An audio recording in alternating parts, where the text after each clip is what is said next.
And thanks for staying with us here on News Talk. I'm Brianne Carter with you on this Wednesday. Well, the court-martial is underway for accused Fort Hood killer Nidal Hasan. The 2009 shooting at the Fort Hood military base killed 13 and wounded more than 30 others. In court yesterday, Hasan told the military jury the quote, "Evidence will clearly show I am the shooter." Hasan, who is representing himself, declined to cross-examine most witnesses, including some of the victims who survived. Well, joining us now by phone with more on this case, former Army Judge Advocate, General Corps Attorney Greg Rinckey. Greg, thank you so much for being with us. My pleasure. So let's start out with the very beginning of this. He starts his opening statements and says, "The evidence will show I am the shooter." Certainly not a common start to a case like this. No, absolutely not, but not really that shocking when somebody represents themselves.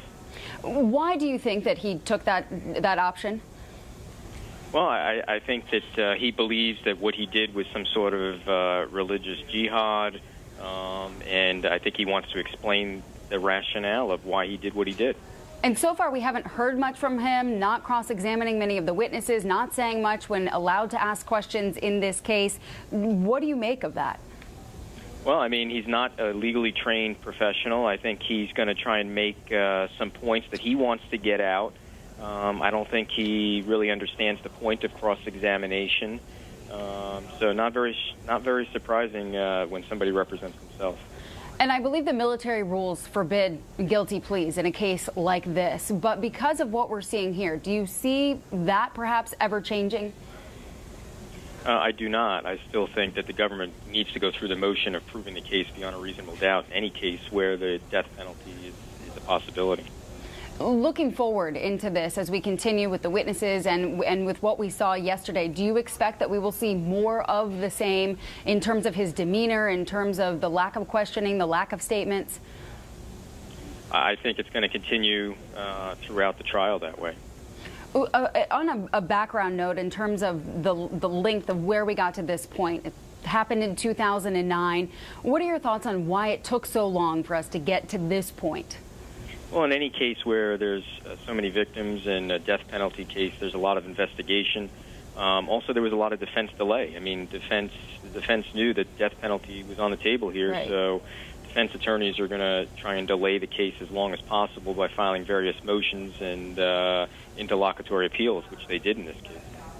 We heard a bunch of different testimony yesterday, a number of people coming forward, and we heard, I believe it was someone from the gun store who came out and talked about the amount of ammunition that he had and that he didn't want to answer any questions about why he was getting that amount of ammunition. In so many cases where we see something like this and we look back to the what ifs or what could have been done, should this have been a red flag for someone? Should we be looking more at purchases like this? Obviously, when we see a mass shooting to this degree, we look at different things in light of what had happened. Should this have been something that we should have seen ahead of time?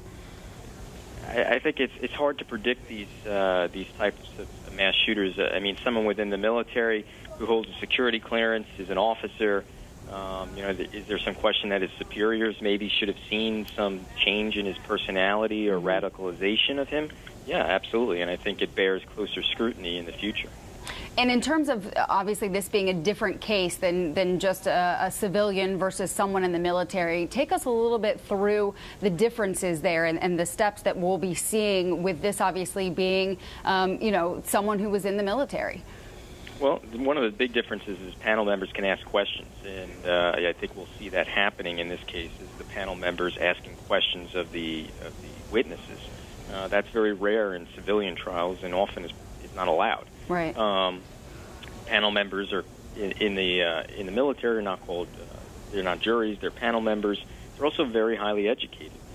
Most of the panel members in this case, they're all officers, so they all have college degrees. They're going to ask some very, tough questions. They're also going to be very involved in the case. Not that civilian panels or juries are not, but sometimes civilian juries are a little bit less educated. So you're going to see a little bit of a difference just in the type of questions and the analytical responses you're going to get from the panel. But still, proof beyond a reasonable doubt, they have to prove. It has to be unanimous in order for the government to get the death penalty. Some people have commented about his appearance, of what we have seen him looking like there in court, and not typical for what you would see someone in the military appearing and their normal appearance of what they look like when in uniform. What can you say about what are the thoughts as to why this is? Well, I mean, he won on an interlocutory appeal the ability to keep his beard. I mean, that's very uncommon in the military to have someone appearing with a beard. I understand he's appearing in his fatigues and also in a wheelchair. Right. Usually they're in their Class A's uniform with all their ribbons and such. So I think that's partially due to his medical condition, and I'm sure the judge will probably give a cautionary instruction as to not take any inference from that.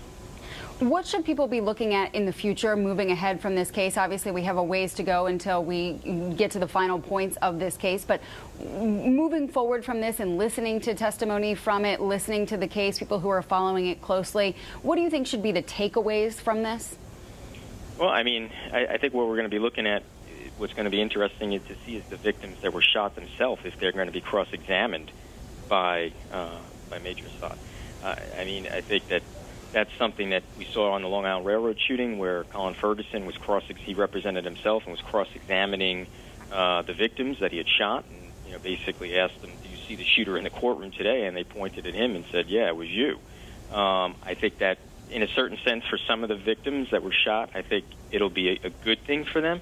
For some of them, it's almost like they're being victimized a second time because now they're being cross-examined by the person that shot them.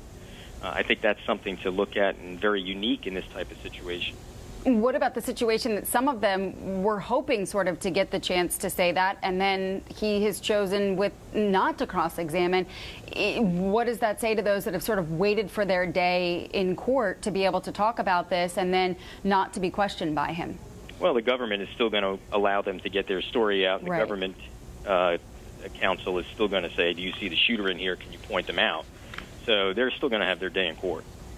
Moving forward from this, the lessons we should take away, not specifically from this case, but from what we saw happen in 2009 and moving forward to protect our military, who are doing everything they can to protect us every single day?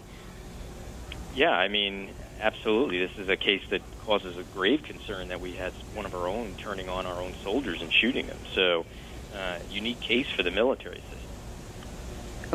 Specifically, what do you think that should be put in place that hasn't been already? Well, I mean, I think we need to take a closer look at people that hold security clearances. You need to take a closer look at when people are starting to become radicalized. I mean, if there's warning signs going up, the military has the ability to command direct people into a mental health evaluation. Looking back in retrospect, should that have been done? Probably. And in terms of a sign, a lot of people had said, obviously, there should have been something that his superior perhaps should have noticed. Is that always going to be the case, though, with anyone who knows someone who has served in the military knows they're, very upright, very professional, and that's sort of instilled from day one and moving forward? Would they be able to detect and see if, in fact, something like what is alleged here in terms of a sort of change of heart, a change of mind, is actually happening? No, I mean, we're not going to be able to predict this with everyone. I mean, it's the same thing with suicide. Someone you think that is living the perfect life, happy, and they kill themselves, and you say there's no warning signs. So it's not that simple. As an attorney watching this and watching it play out there, what really are your thoughts on what we've seen as day one, and really, is this par for the course of what you expected to see and what you expect to see over the next couple of days? I expected Major Hasan to be more involved in his defense. Okay. I expected him to try and get more of his theory out, be more involved in cross-examination. But you never really know what goes through people's minds when they represent themselves. Sometimes they're overwhelmed. Sometimes they don't know how to ask the questions. So it is kind of shocking that he's not more involved in asking the questions on cross-examination. Something we'll have to continue to watch as we move forward, and so does this military trial. I want to thank you so much for joining us here on News Talk. My pleasure.